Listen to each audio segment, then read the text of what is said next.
So welcome to our sides and starter section, which again, Colin, look really good. Restaurant quality fabulous. meals again. Yeah. So look fantastic. Can you talk us through these products again, Colin? Yeah, no problem. Yep. Well, we've got tear and share breads here. I mean, when you go to a restaurant, there's nothing better than, you get your olives and dips and things and tear and share bread. So replicate that in your butcher shop. So we've got a garlic one here, the sliceable garlic.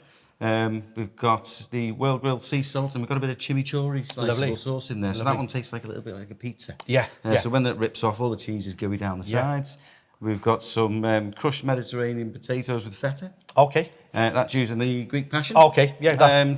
And believe it or not, they're tinned potatoes here. Okay. So they're going to cook quick. Yeah. And we've just squashed them a little bit to get a bit more surface area so they crisp up nice in the oven. Brilliant. We tried them yesterday. Really, really good as well. Superb. Yeah. And then loaded naans. Yeah, lovely. We made these yesterday. They look really good. So same again, some sliceable garlic sauce, but only diced really small. Some yogurt and garlic on the top with some cooked chicken and just some veggies on there. Brilliant. So, absolutely quick and easy, simple dish. The steak can come through really good. What was the wheel grill you used on that? Spanish Harbour. Okay, again, the little flex and they pop out there. Well, we've got the garlic sliceable with the garlic well grill as well, so it just complements each other. And when we cooked this yesterday, we tiered. It's a bit of that in the centre of the table. If you have a crowd of people around, tearing that is a little bit of theatre as well, isn't it? You know what I mean? On the Dalziel trays again, so you've got the matte black here. I think these are a lovely addition. They really are. Slightly different to the other ones we've been using, which is nice. So which is quite good to use different ones, because if you use the other products in your meat counter, perhaps you go in your deli section. Well, exactly, You spend so much time on your meat counter to make it look perfect. Why don't you put some colour in your deli counter as well? Exactly. And even packaging-wise, you can put these in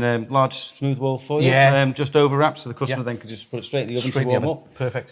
Same with these in any normal tray. Overwrap these, or just do the same again, smooth wall foil. Yeah, excellent. Well, even Enter-Pack trays, these will fit in. Yeah, they will. These would definitely, and then in your folds with this one, definitely. Exactly. So QR codes again, Carl. Oh, yeah. Everything available again on the QR codes for your social media. Don't forget the cooked products are all cooked. Yes, on there as again well, with we've got the theatre of the cheese pulling out there. Exactly. That's So it'll be really good. So excellent, Colin. No problem. Thank you very much. Cheers.